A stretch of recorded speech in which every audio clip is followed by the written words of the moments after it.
Praise the Lord family, कैसे हैं आप लोग। मैं आशा करता हूँ, उम्मीद करता हूँ कि आप लोग बहुत खुश होंगे और आनंदित होंगे। और वास्तव में खुशी का विषय भी है, आनंदित होने का कारण भी है। और हमारे लिए तो पर्सनली बहुत बड़ा कारण है आनंदित होने का। जानते हैं क्यों?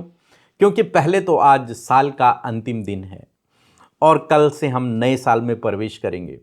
और दूसरा कि आज हम सब की 31 दिनों की जो फास्टिंग थी, मॉर्निंग फास्टिंग, वो कंप्लीट हो गई है। Praise God. और ये मेरे लिए बहुत आनंदित और खुश होने का विषय है कि हम सभी लोग 31 दिनों तक हमने फास्टिंग किया है और आप में से बहुतों ने इस फास्टिंग में हिस्सा लिया।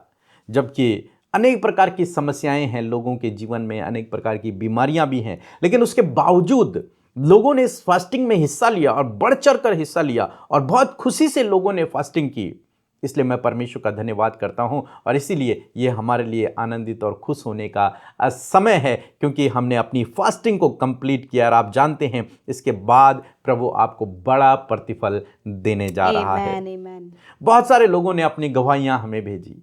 जब मैं दिल्ली मीटिंग में था तो एक बहन से मेरी मुलाकात हुई और उन्होंने कहा कि मैंने लाइफ में कभी फास्ट नहीं लिया, कभी भी नहीं, लेकिन इस समय मैं मॉर्निंग फास्टिंग कर रही हूं और काफ़ी दिन मुझे हो गए हैं फास्टिंग में। ऐसे देहरादून मीटिंग में भी जब हम लोग थे तो वहां पर भी लोगों ने बताया कि हम कभी भी लाइफ में हमने फास्ट नहीं लिया, लेकिन इस समय हमें 25 दिन हो गए हैं, 27 दिन हो गए हैं फास्टिंग करते करते। परमेश्वर ने उन्हें नई शक्ति, नई ऊर्जा, नई सामर्थ्य से परमेश्वर ने उन्हें भरा। और ये बहुत ही अद्भुत समय हम सब के लिए रहा है। लगातार लोग हमारे साथ में उपवास में बने रहे और बड़ी बड़ी टेस्टमनीज भी निकल कर आई हैं। पर इससे पहले कि हम उन टेस्टमनी को जानें, उन गवाहियों के विषय में परमेश्वर का धन्यवाद करें, मैं ये बात पूछना चाहती हूँ, क्योंकि ये सब कुछ इस पूरे महीने कंप्लीट हो चुका है, फास्टिंग कंप्लीट हो चुकी है, बाइबल कई वचन हमने सीखे, प्रार्थनाएं हमने की, टेस्टमनीज भी निकल कर आ रही हैं। परंतु मैं ये बात पूछना चाहती हूँ कि आपके मन में ये 31 डेज फास्टिंग के विषय में, मतलब आपने क्यों इस बारे में सोचा कि जैसे हम कर रहे हैं, लोगों को भी हम उत्साहित करें कि वो उपवास में रहें? देखिए, ये मेरे मन में यीशु मसीह के जीवन को देख कर आया, क्योंकि जब यीशु मसीह अपनी मिनिस्ट्री की शुरुआत कर रहे थे, उससे पहले यीशु मसीह ने 40 दिन उपवास और प्रार्थना किया अकेले जंगल में जा कर के। तब उन्होंने मिनिस्ट्री की शुरुआत की और हम एक नए साल की शुरुआत कर रहे हैं, नए साल में प्रवेश कर रहे हैं। तो इसलिए मेरे मन में आया कि क्यों ना हम भी फास्टिंग करें। और दिसंबर का महीना 31 दिन का होता है, तो इसलिए 31 दिन की फास्टिंग करें। और मॉर्निंग मैंने इसलिए रखा है इसको क्योंकि बहुत सारे भाई बहन हैं जो जॉब पर जाते हैं और जो भूखा नहीं रह पाते, जो बीमार हैं, उन्हें खाना खाना पड़ता है। तो इसलिए मैंने सोचा कि क्यों ना स्टार्टिंग हम ऐसे करें, क्योंकि हम लोग तो पूरा दिन फास्ट रख देंगे, कोई प्रॉब्लम नहीं है, लेकिन हमारे साथ में जो फैमिली जुड़ी हुई है, जो लोग जुड़े हुए हैं, उनमें से बहुत ऐसे हैं जो फास्ट नहीं रख पाएंगे, पूरा पूरा दिन नहीं रख पाएंगे। तो इसलिए मैंने सोचा कि क्यों ना इसे मॉर्निंग फास्टिंग की जाए, कि हम सुबह का नाश्ता नहीं करेंगे और दिन का लंच हम सीधे करेंगे। लेकिन इसके बावजूद बहुत सारे भाई बहन ऐसे हैं जिन्होंने पूरे पूरे दिन फास्टिंग रखे, क्योंकि बहुत सारे कमेंट आए, बहुत सारे हमारे व्हाट्सएप में मैसेज आए कि हमने पूरे पूरे दिन के फास्ट रखे हैं और परमेश्वर ने इस फास्टिंग के दौरान उनके जीवन में बड़े बड़े काम किए हैं। जैसे एक गवाही हमारे पास आई थी और उस गवाही में ये था कि उनको बीपी, शुगर और थायराइड था। और जब ये इन्होंने फास्टिंग रखी हमारे साथ में, मॉर्निंग फास्टिंग रखी और लास्ट अंतिम दिनों में उन्होंने चेकअप करवाया अपना, और क्या देखते हैं कि तीनों बीमारियां बिल्कुल नॉर्मल हैं। Praise God. इन बीमारियों का कब्जा जो उनके शरीर पर था वो छूट चुका, उससे आज़ाद हो गए। उनका बीपी, उनका शुगर, उनका थायराइड सब नॉर्मल हो गया। और मैं आपसे कहूँगा, यदि आपने भी हमारे साथ में उपवास किए हैं, चाहे कितने भी दिन के किए हैं, और यदि आपने किए हैं तो और आप बीमार थे, तो आप जरूर से जाएं, डॉक्टर के पास जाएं, चेकअप करवाएं, रिपोर्ट करवाएं। मैं आपको कहूंगा कि आपकी सारी रिपोर्ट्स नॉर्मल हैं। आप जाइए, यही उपवास की सामर्थ्य है। आप जाइए और रिपोर्ट कीजिए और आप देखना कि आपकी सारी रिपोर्ट्स नॉर्मल होंगी। और ज़रूर से अपनी गवाहियों को आप हमें ज़रूर से भेजें। बीते दिनों मैं भी कुछ गवाहियों को देख रही थी और जब मैंने उन गवाहियों को सुना और उन गवाहियों के जो पीछे का जो बैकग्राउंड था वो था फास्टिंग। और एक सिस्टर हैं, उनका कहना है कि 7 साल से उनके रिश्ते बहुत ख़राब थे। हस्बैंड वाइफ के बीच में लड़ाई झगड़ा, तनाव, ये सारी चीज़ों को वो फेस कर रही थी।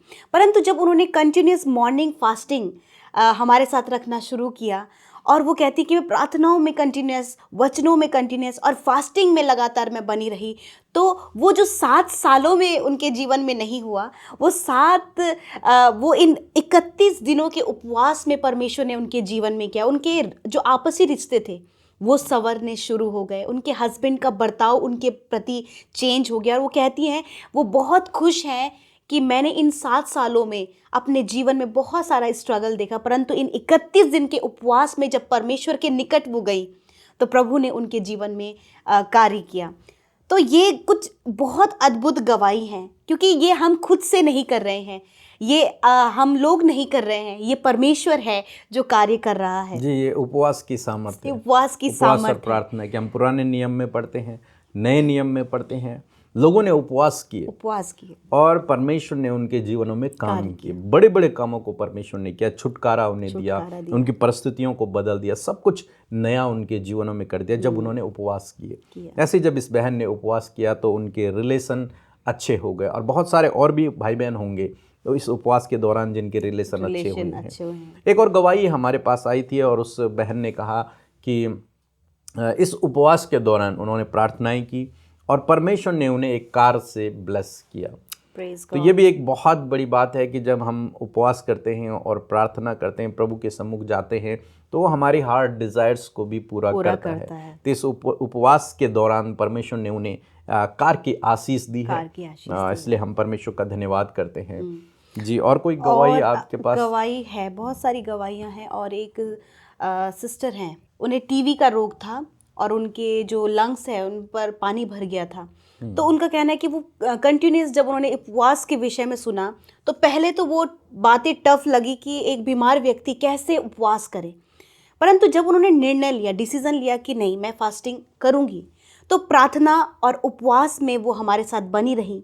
और उनका कहना है कि परमेश्वर ने उस टीबी के रोग से, उस बीमारी से उन्हें आज़ाद कर दिया है। तो सच में हमारा प्रभु बीमारियों से भी छुटकारा देने वाला परमेश्वर है। इंटरनल हमारे शरीर में क्या हो रहा है वो परमेश्वर जानता है, और जब हम परमेश्वर के करीब जाते हैं तो उसका मेडिसिन भी देने वाला हमारा प्रभु है, क्योंकि इंटरनल जो ऑर्गन्स है उसे डिज़ाइन करने वाला भी परमेश्वर है, तो उसे पता है कि कैसे हील करना है।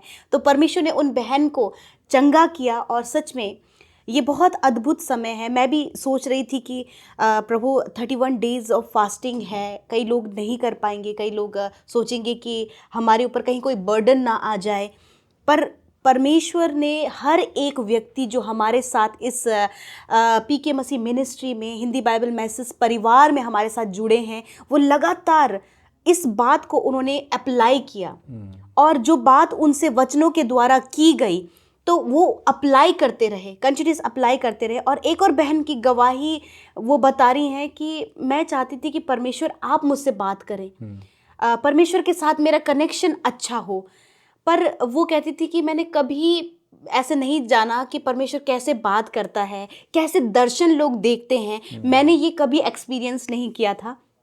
उस बहन का कहना ये था। और जब वो कंटिन्यूस मॉर्निंग फास्टिंग में रही और लगातार वो प्रार्थना करती रही, तो उसका कहना है कि परमेश्वर ने उनसे दर्शन से बात किया, और दर्शन में इस बात को बताया कि प्रार्थना कर। और जब वो प्रार्थना करने लगी तो उन्हें लगा कि मेरी जो कनेक्टिविटी परमेश्वर के साथ है वो बढ़ती चली गई। तो सच में इस उपवास के दौरान लोगों की कनेक्शन परमेश्वर के साथ मजबूत हुए हैं, लोगों से परमेश्वर वचनों से बातचीत कर रहा है। और सच में और अद्भुत समय ये रहा। एक बहन की हड्डी टूट गई थी ट्रेन से गिरने के कारण, और उनका हाथ बैंड हो गया था। वो कह रही थी कि 6 साल से लगातार वो दर्द में थी, परंतु उपवास प्रार्थना के साथ एक दिन उपवास प्रार्थना हो रही थी और यहाँ से कहा गया कि अपने उस दर्द की जगह पर हाथ रखें, और उन्होंने विश्वास के साथ ऐसा किया। तो उनका कहना है 6 साल जिस दर्द में वो थी, 6 साल के बाद परमेश्वर ने उस दर्द से उन्हें आज़ाद किया। हालेलुया। ये हमारा परमेश्वर है। सच में परमेश्वर के लिए कुछ भी असंभव नहीं है। ज़रूरत है ऐसे लोगों की जो डेडिकेशन के साथ उसके सम्मुख जाएं और उससे प्रार्थना करें। Yes. एक भाई ने कमेंट किया था कि इस उपवास के दौरान उन्हें पता चला इस बात का कि उनके अंदर कौन सा टैलेंट है। Praise उन्होंने God. कहा कि वो उस टैलेंट पे काम करेंगे और प्रभु के लिए उसे इस्तेमाल करेंगे। और मैं विश्वास करता हूँ कि परमेश्वर ने आपसे भी बातचीत की होगी, आपके जीवन में भी काम किया होगा। इसलिए मैं आपसे कहूँगा कि आप भी ज़रूर से अपनी गवाहियों को हमें भेजें। जो प्रभु ने आपके जीवन में काम किया है उसे ज़रूर से हमें बताएं। गवाहियाँ तो बहुत सी हैं लेकिन समय ज़्यादा हो जाएगा, तो इसलिए हम यहीं पर इन गवाहियों का सिलसिला हम समाप्त करेंगे। और भी गवाहियाँ आप भेजेंगे तो हम नेक्स्ट वीडियो में उन्हें शेयर करने की कोशिश करेंगे। और एक सवाल है कि कई लोगों का ये सवाल है कि वो कहते हैं, क्या उपवास और प्रार्थना वचन करने से उनका आत्मिक जीवन और बढ़ता जाएगा? क्या वो परमेश्वर के नज़दीक और बढ़ते जाएंगे? कई लोगों ने ये सवाल पूछा है कि क्या जब हम ये करेंगे तभी हम परमेश्वर के करीब बढ़ेंगे? जी बिल्कुल। जब व्यक्ति उपवास करता है तो वो अपने पूरे शरीर से परमेश्वर की आराधना करता है एक तरीके Praise से। God. क्योंकि बाइबल कहती है आत्मा तो बलवान है लेकिन शरीर कमज़ोर है, निर्बल है। लेकिन जब हम उपवास करते हैं तो हम इस शरीर को भी सिखाते हैं कि तुझे परमेश्वर की आराधना को Praise करना है, God, परमेश्वर के hallelujah. सम्मुख जाना है। तो उपवास रखने का मतलब यही है। ऐसा नहीं है कि परमेश्वर हमारे उपवास से खुश होता है या फिर वो चाहता है कि हम भूखे रहें, ऐसा नहीं है।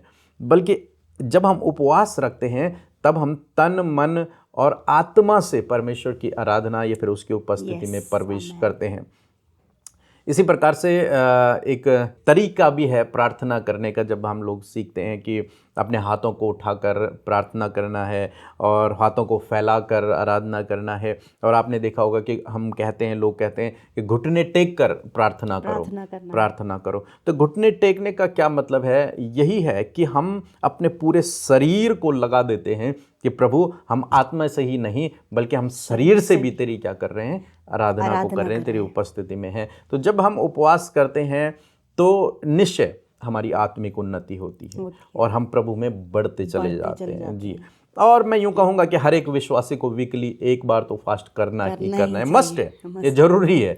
हफ्ते में एक दिन तो उसे फास्ट करना ही करना है। अब वो चाहे बीमार है, चाहे स्वस्थ है, कोई भी है, बिजी है, कैसा भी है, लेकिन हफ्ते में एक बार उसे फास्ट करना ही करना चाहिए। ये फास्ट दिखाता है कि हम शरीर से भी प्रभु की आराधना को कर सकते हैं।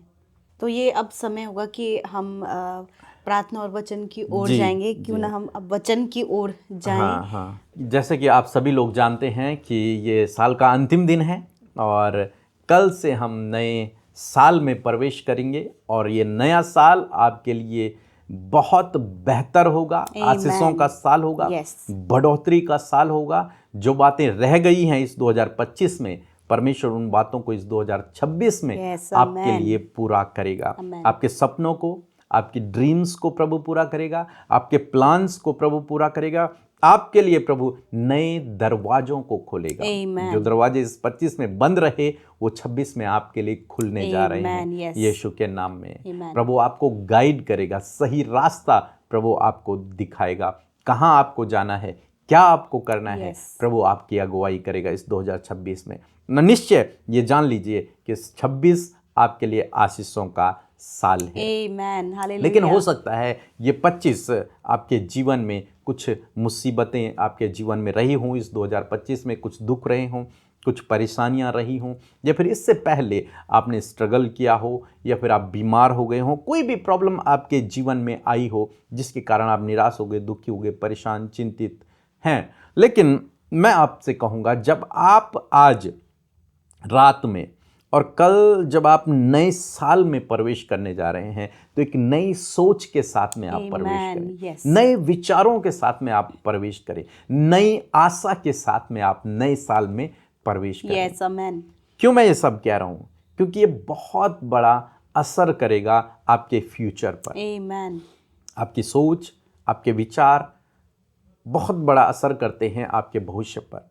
इसलिए मैं आपको कह रहा हूँ, आज तक जो भी हुआ, किसी ने आपको धोखा दिया, आपके साथ में कुछ भी गलत हुआ है, हो सकता है आप प्रभु से ही नाराज हों, लेकिन उसके बावजूद मैं आपसे कहूँगा एक वचन हम लोग पढ़ेंगे, यशायाह की किताब उसका 43 अध्याय 18 और 19 पद। यहाँ पर परमेश्वर का वचन कहता है कि अब बीती हुई घटनाओं का स्मरण मत करो।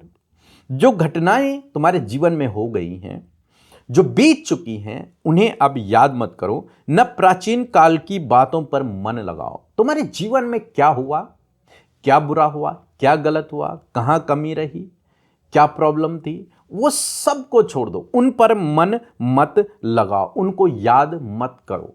ये परमेश्वर का वचन कहता है। जब आप 2026 में प्रवेश करने जा रहे हैं तो आपको यही करना है। यस।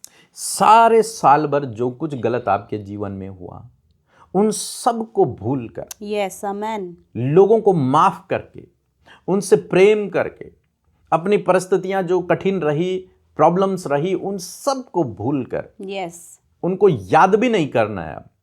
अब क्या करना है, देखो मैं एक नई बात करता हूं और वह अभी प्रकट होगी। Praise God, hallelujah. नए साल में परमेश्वर आपके जीवन में नए काम को करेगा। बाइबल कहती है प्रति भोर उसकी दया नई होती है। आमेन। तो पुरानी बातों को आपको यही छोड़ना है, इस 31 में ही, आज ही उन्हें छोड़ना है। और नए साल की शुरुआत, नए दिन की शुरुआत जब आप करते हैं तो नई आशा, नई उम्मीद, नए विचारों के साथ में करना है। और वो क्या है, परमेश्वर कहते हैं मैं तेरे जीवन में एक नए काम को करूंगा। आमेन, हालेलुया। और वो काम बहुत अद्भुत होगा। यस, बहुत अद्भुत होगा। लिखा है वो अभी मैं करूंगा और क्या तुम उससे अनजान रहोगे। मैं जंगल में तुम्हारे लिए मार्ग बनाऊंगा और निर्जल देश में जल की धाराओं को बहा दूंगा, नदियों को मैं तुम्हारे लिए बहा दूंगा। ऐसा परमेश्वर करेगा। लेकिन ये उसके लिए होता है जो उस पर विश्वास करता है, जो उसके वचन पर विश्वास करता है। लिखा है संदेह करने वाला परमेश्वर से कुछ प्राप्त नहीं कर सकता, अविश्वास करने वाला परमेश्वर से कुछ प्राप्त नहीं कर सकता। केवल विश्वास करने वाला, आशा रखने वाला और उसके वचन पर भरोसा रखने वाला ही व्यक्ति परमेश्वर से सब कुछ प्राप्त कर सकता है। तो आज शाम में मैं आपको यही संदेश देना चाहूँगा कि जो कुछ इस 2025 में या फिर आज से पहले आपके जीवन में हुआ, उसे याद मत करो, उसके बारे में मत सोचो, उस पर मन मत लगाओ। मन लगाना है तो आगे की बातों पर लगाओ। और आगे ये है कि प्रभु कहता है मैं तेरे लिए एक नए काम को करूंगा, तेरे लिए जंगल में मार्ग बना दूंगा। मीन्स जहां तुझे मार्ग नहीं दिख रहा, मैं तेरे लिए वही मार्ग बना दूंगा। जल की धाराओं, नदियों को मैं तेरे लिए बहा दूंगा। बड़े बड़े कामों को, अद्भुत कामों को, तेरी सोच और तेरी समझ से परे मैं तेरे लिए करूंगा। हालेलुया। इसलिए आज शाम में आप इस वचन को अपने हृदय में बिठाएं कि 2026 में परमेश्वर मेरे जीवन में कुछ नया, कुछ बड़ा करने जा रहा है, अद्भुत काम करने जा रहा है। इसलिए पुरानी बातों को छोड़ दो, उन्हें भूल जाओ, आगे की ओर मन लगाओ, क्योंकि आगे आपके लिए बहुत बड़ा प्रतिफल है, बहुत बड़ा रिवॉर्ड है, बहुत बड़ी योजना है। सो मैं ऐसा करता हूं आप समझ गए होंगे। और नए साल के लिए कल सुबह हम आपको एक वचन देंगे जो बहुत ही पावरफुल है पूरे साल के लिए। और आप उसे अपनी डायरी में लिख लें, अपनी बाइबल में लिख लें, अपने दीवारों पर चिपका लें। निश्चय मेरा विश्वास है कि 2026 में परमेश्वर उस वचन को आपके जीवन में पूरा करेगा। हालेलुया। जय मसीह की। मेरा नाम नीमा है और मैं गवाही देना चाहती हूँ। मुझे 2024 में सिर में चोट आई थी, जिसके कारण पूरी बॉडी में स्वेलिंग आ जाती थी। और फिर मैंने सीटी स्कैन करवाया, वो भी नॉर्मल आया। फिर मैंने पीके मसीह मिनिस्ट्री में प्रेयर रिक्वेस्ट भेजी और उन्होंने मेरे लिए प्रेयर की और मैं भली चंगी हो चुकी। और दूसरी गवाही ये है कि मुझे यूरिन में बहुत ज्यादा इन्फेक्शन था, उसके लिए भी मैंने प्रेयर करवाई और मैं भली चंगी हो गई।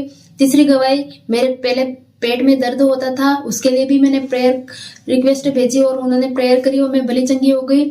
और चौथी गवाही ये है, मेरी फ्रेंड ट्रेनिंग कर रही थी, उसके दौरान वो बार बार गिर जाती थी, उसके लिए भी मैंने प्रेयर रिक्वेस्ट भेजी और प्रेयर करी और वो भली चंगी हो गई।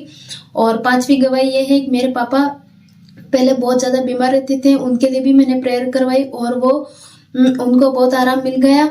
और सारी महिमा प्रभु यीशु मसीह को देना चाहती हूँ और पीके मिनिस्ट्री को भी देना चाहती हूँ। धन्यवाद। आइए मिलकर हम लोग प्रार्थना करें। प्रभु यीशु मसीह, हम आपका धन्यवाद करते पिता, मेरे प्रभु, आपका धन्यवाद इस खूबसूरत पल के लिए। विशेषकर धन्यवादी हैं वचन के लिए प्रभु। पिता, आपका वचन प्रभु जब आपके लोगों तक पहुंचा है पिता, आपके लोग प्रभु हमारे साथ प्रभु जी इस फेलोशिप में बने रहे प्रभु, आपने उन्हें आशीष दी पिता। और विशेषकर प्रभु साल के आखिरी दिन में प्रभु जब इस शाम के समय परमेश्वर पिता प्रभु हम आपके हुजूरी में हैं, आपके बेटे बेटियां, उनके परिवार के लोग परमेश्वर पिता, हर एक जन को प्रभु तेरे दास और दासी होने के नाते खुदावन हम आशीषित करते हैं प्रभु और उन्हें ब्लेस करते हैं परमेश्वर। उनके जीवनों में प्रभु तेरे अद्भुत कार्यों को बोलते हैं परमेश्वर पिता। इस 2025 में प्रभु यदि कोई भी बातें रह गई हो, कोई भी बातें छूट गई हो, कोई भी दरवाजा बंद रहा हो, परंतु पिता हम जानते हैं कि तूने वचन में आज कहा है कि तू नई बात करने पर है प्रभु। तू प्रभु जंगल में मार्ग निकालने वाला परमेश्वर है, तू जल की धाराओं को बहाने वाला परमेश्वर है। आज इस वचन को सुनकर तेरे लोग उत्साहित हुए हैं नए साल के लिए प्रभु, कि नए साल में प्रभु जी पिता आपके लोग बड़े बड़े कामों को देखने जा रहे हैं प्रभु जी।